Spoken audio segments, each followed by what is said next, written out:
Hey there, guys, and welcome to another Factorio Friday Facts discussion number 346. He who does nothing breaks nothing, and I am joined by Bombug as always. Hello, hello. How are you doing this fine Friday? Uh, Doing pretty dang good. How about yourself? Yeah, doing pretty good. Just enjoying finally the weekend. Once Ah, again, jamming yes. out to a bit of Rebecca Black, as is my tradition at this point. Yeah, gotta blast that every Friday. Let your neighbors know it's Mm, Friday too. Gotta stay on schedule, man. It's routine. I'm a creature of habit. I know that feeling for sure. Um, so this one is pretty wordy. I may skip parts of it. But basically, well, there's two parts. The title is not super descriptive for the specifics in here. So basically, there's some stuff with landfill and some issues and tile transitions with that, and then at the end there is some new stuff, some character and vehicle movement effects, which is really cool. But we'll of course cover it from top down here. Uh, Posted by Posila and Clonin. So he who does nothing breaks nothing by Posila. Oh. In recent patch notes, there was a line: fix landfill spawning under player when building landfill elsewhere.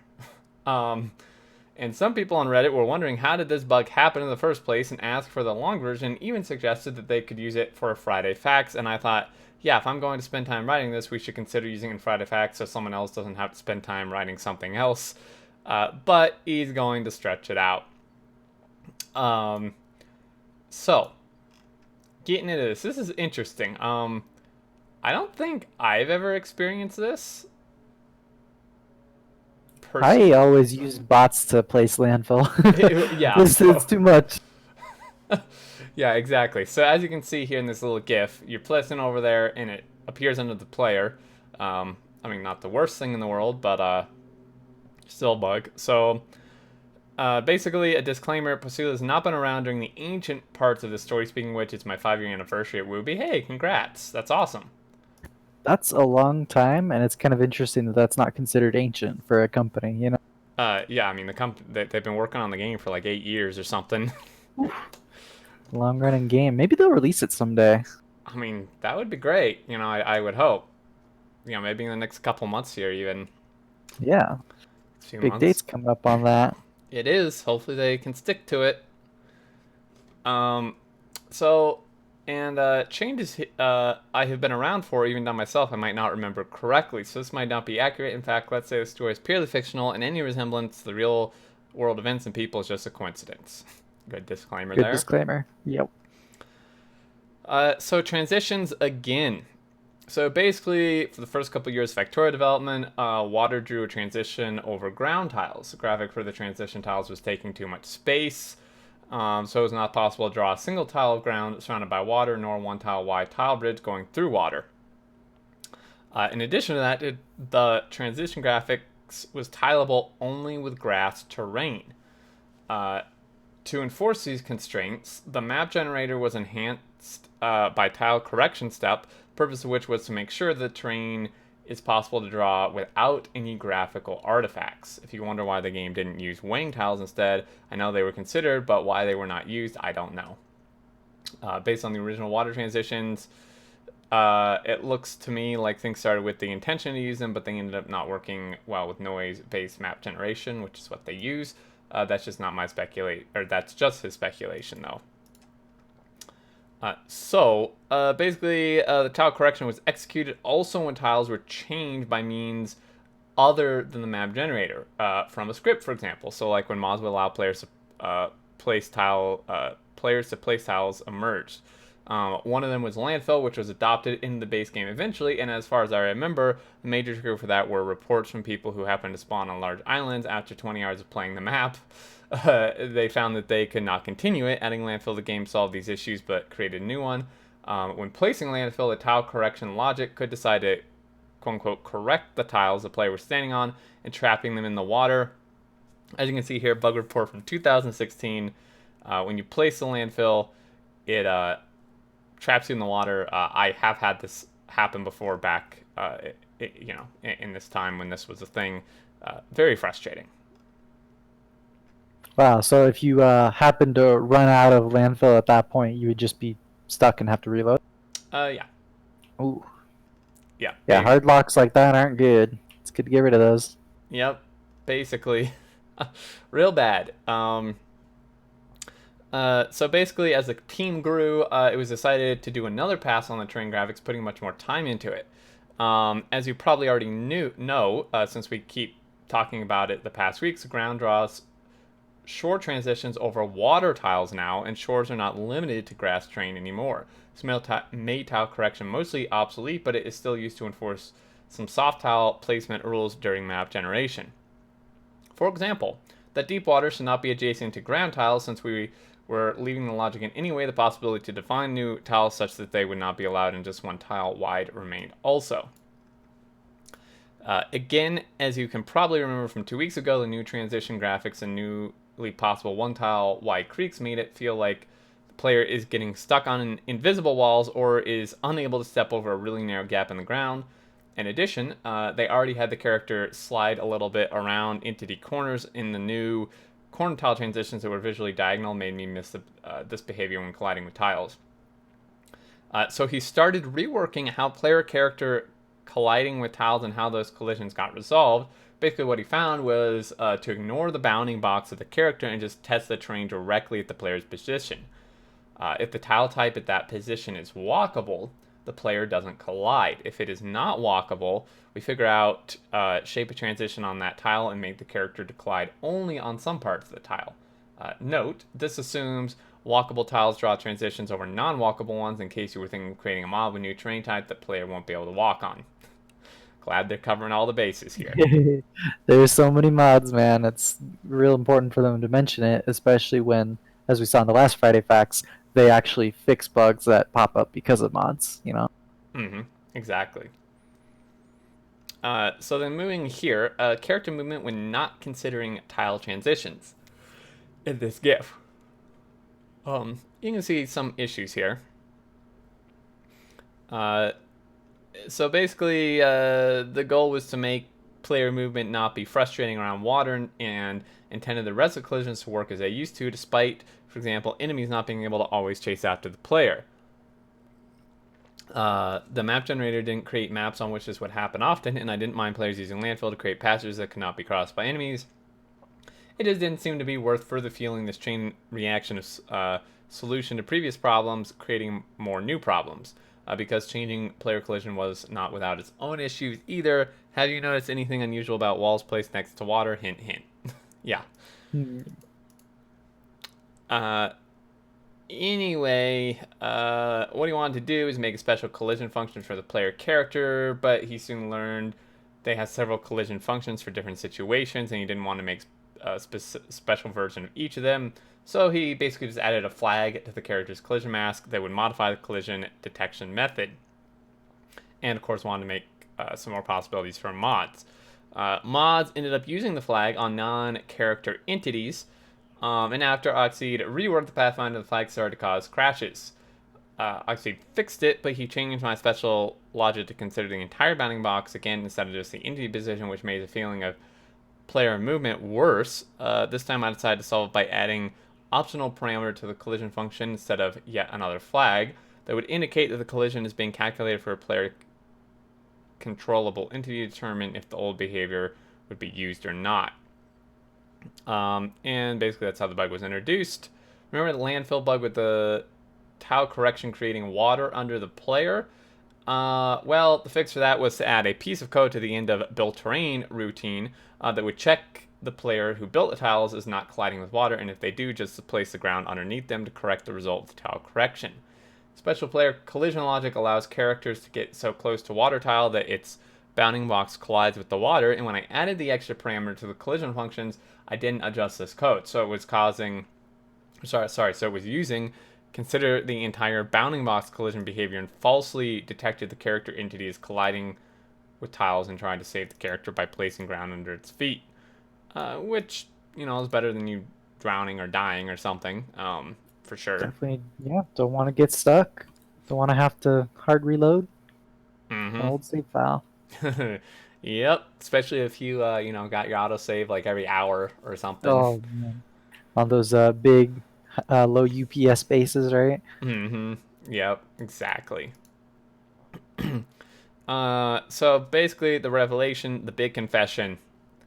When the first post reporting this bug came in, I immediately knew what the problem was. It wasn't the first time I'd seen it. The same issue happened to me when I was making the special player collision logic the first time around.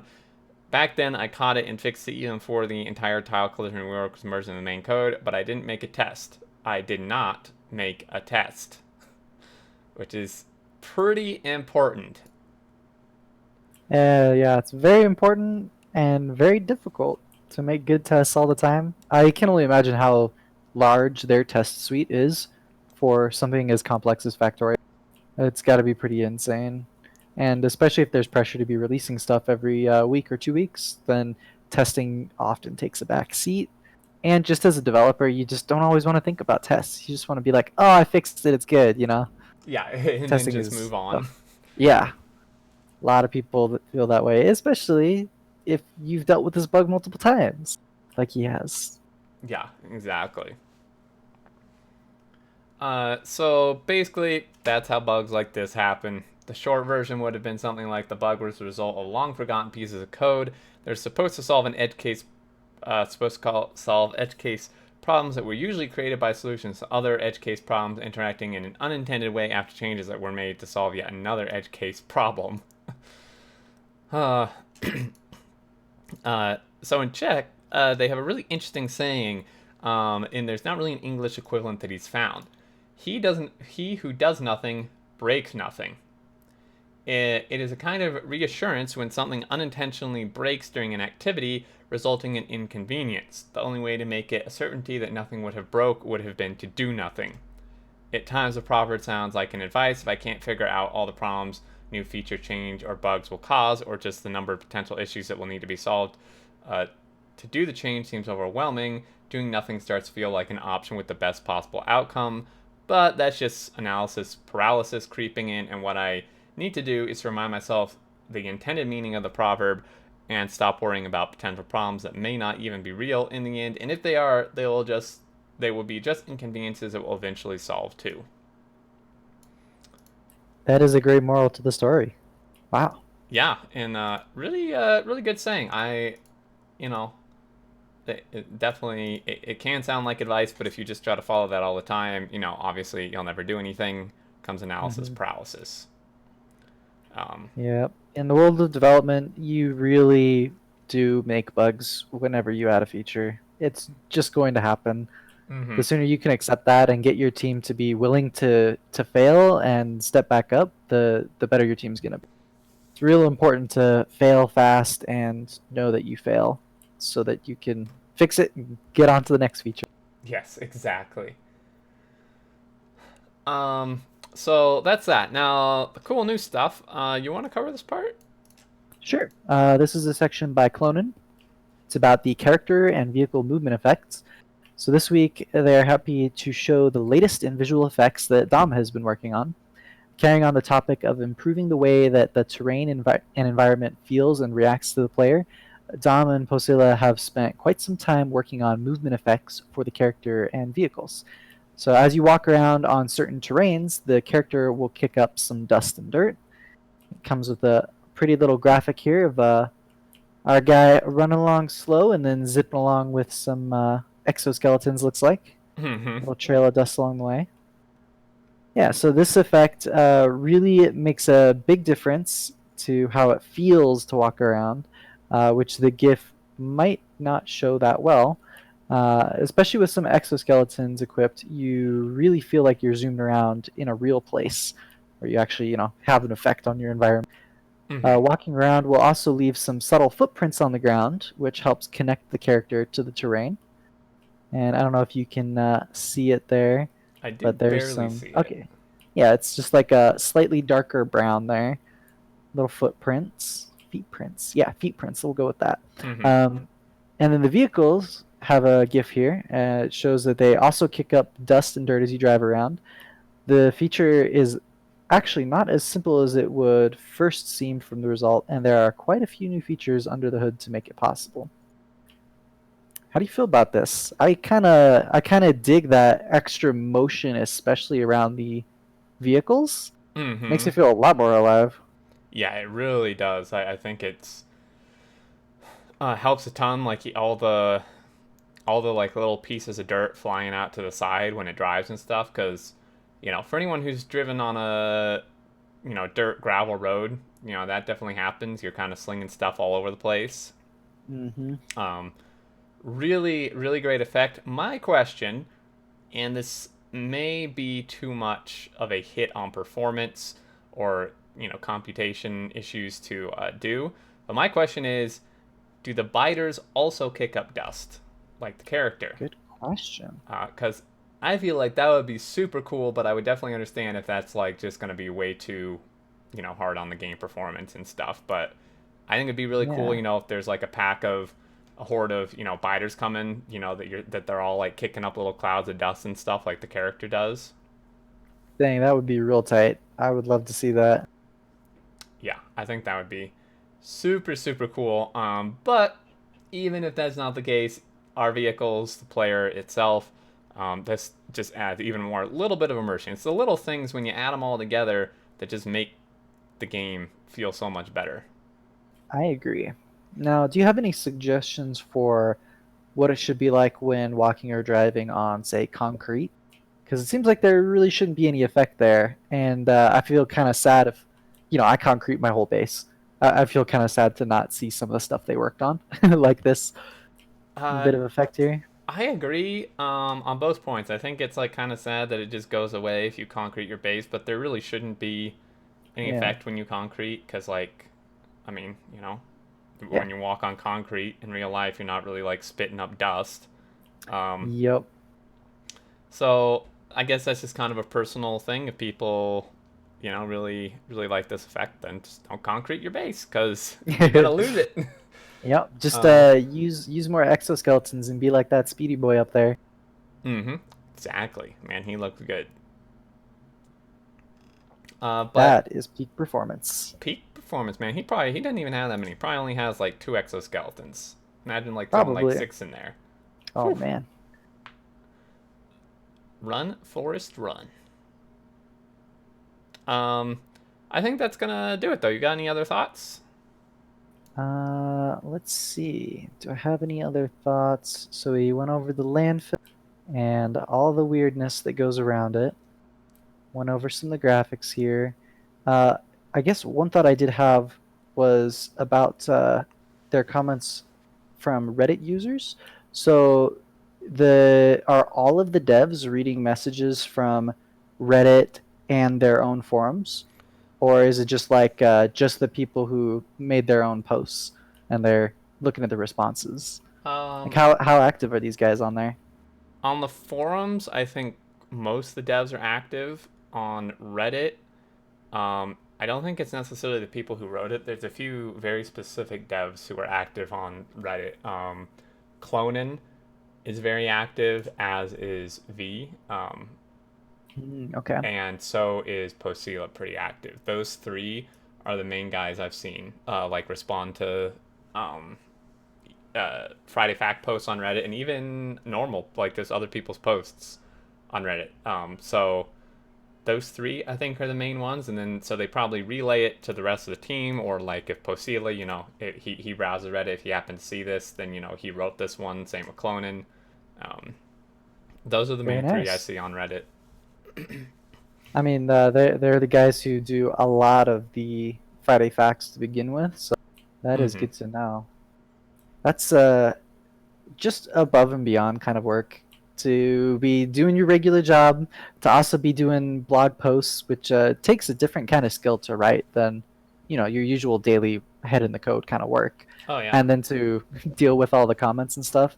Uh, you're in the face of the public, like taking comments from people can be kind of challenging, right? Mm-hmm. I I hope that everyone's like nice when we make comments on things like the beacon rework, things like that that maybe wasn't a huge hit. I hope Yeah. that we can all be nice and like be positive towards them. Yeah, I hope so too. I think for the most part people are. There's a few out there who aren't, but that's just normal. Yeah. Well, that's awesome. Pretty good set of Friday facts here. Get to learn a little bit more about each of the devs. Yeah, exactly. Real good stuff.